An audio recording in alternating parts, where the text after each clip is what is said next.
Coucou les amis, je viens de recevoir cette boîte vide, sans polystyrène, sans console, de la CBS ColecoVision, donc d'époque. Je l'ai eue et malheureusement je m'en étais séparé. Elle était mint, neuve, et je l'avais à l'époque. Et j'ai toujours regretté, je suis très heureux de la retrouver. Donc là je suis en train de lui redonner la forme parce qu'elle sortait d'un garage, d'un grenier ou d'une poubelle. Donc là j'ai rempli de... Elle était toute plate, toute déformée, je l'ai remplie de choses pour lui redonner une forme bombée parce qu'elle était complètement... On voit encore sur les côtés que c'était complètement plié. Enfin pas plié mais complètement bombé. Alors là, enfin, vous voyez, il y avait un pli et aussi du bombage. Enfin c'était... Elle était dans un état assez catastrophique. Elle est toujours, bon, elle est déchirée aussi, malheureusement, mais c'est rattrapable parce que ici, on peut remettre comme il faut et récupérer l'image de la borne d'arcade complètement. Donc ici aussi, il y a des déchirures, mais elles sont réparables. Donc, donc complètement écrasé, bombé, déformé, aplati, mais il y a tous les rabats. Et regardez, je vous montre ça, ce sont le premier passage de nettoyage au Kleenex humide et savon de Marseille. Je vous laisse voir. Je vous laisse voir. Ouais, c'est de plus en plus blanc parce que. Mais bon, et après quand je fais des petits points, parce que il y avait des petits points partout de taches que j'ai dû humidifier, gratter avec l'ongle doucement un peu partout. Là il en reste, mais je pense que ça peut partir aussi avec de l'essence F ou voilà, je vais faire très attention. Donc c'est une console quand même historique parce que c'était. Je la retourne pour vous faire voir. Et on peut voir, donc, comme vous avez vu sur le devant, des bornes d'arcade de Nintendo et Sega. Et justement, c'était avant que Nintendo ou Sega sortent leur console. Ils faisaient déjà des jeux et c'était CBS. Les jeux étaient édités sur d'autres marques de consoles, CBS, Mattel ou Atari, etc. etc. Donc on peut voir ici, donc c'est historique parce qu'on voit écrit ici Nintendo, vous voyez, à côté de Donkey Kong.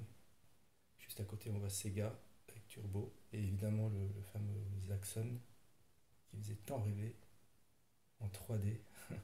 Sega. Donc on peut voir, on pourrait faire un arrêt sur image pour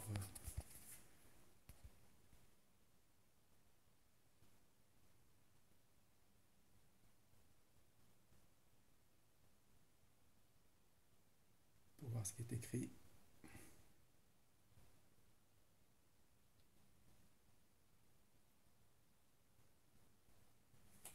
Alors, je l'ai eu pour très peu cher, vraiment très très peu cher livré, mais très sale, complète, mais déchirée et très très très très sale, très déformée, complètement aplatie. Enfin, elle devait être, comme je disais, dans un grenier,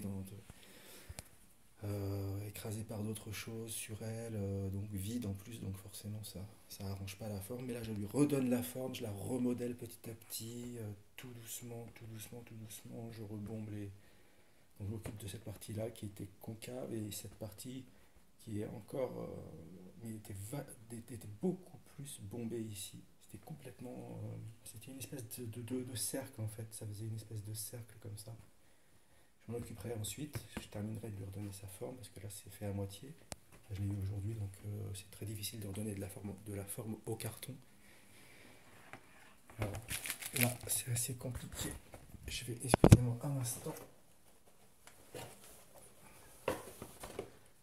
Une grande boîte. Donc voilà, je l'ai remise à l'endroit. Vous pouvez voir, c'est rigolo de voir à l'époque très haute définition graphique et sonore. Alors que c'était à peine de la 8 bits.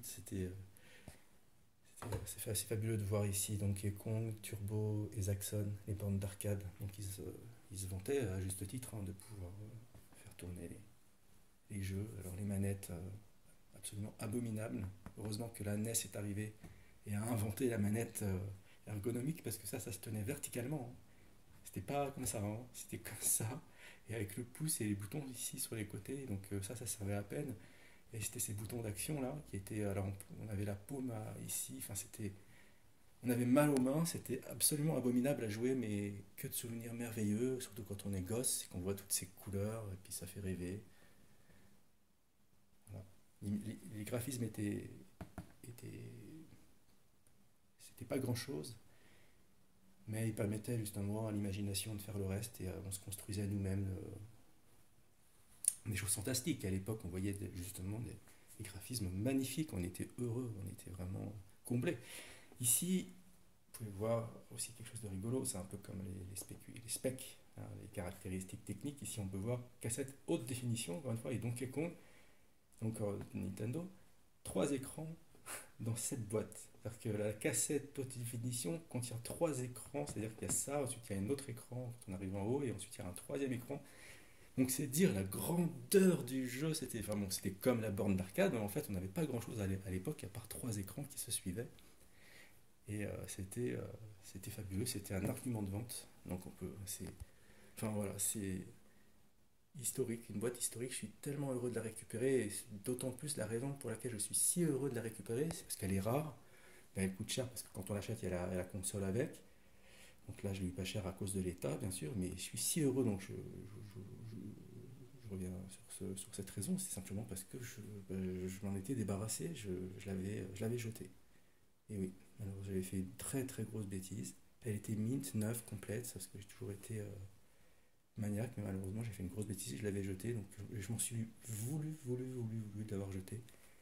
Avec le temps qui est passé, quand j'ai commencé à aimer la Nintendo, Super Nintendo, Nintendo 64, etc. Donc forcément, j'ai compris que j'avais perdu cette espèce de preuve historique des jeux Nintendo sur les boîtes avec écrit Nintendo, Sega, alors qu'ils n'avaient pas encore leur propre console.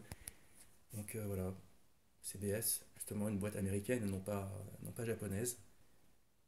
Et on peut dire que Nintendo finalement a fait un succès au Japon, mais aussi un succès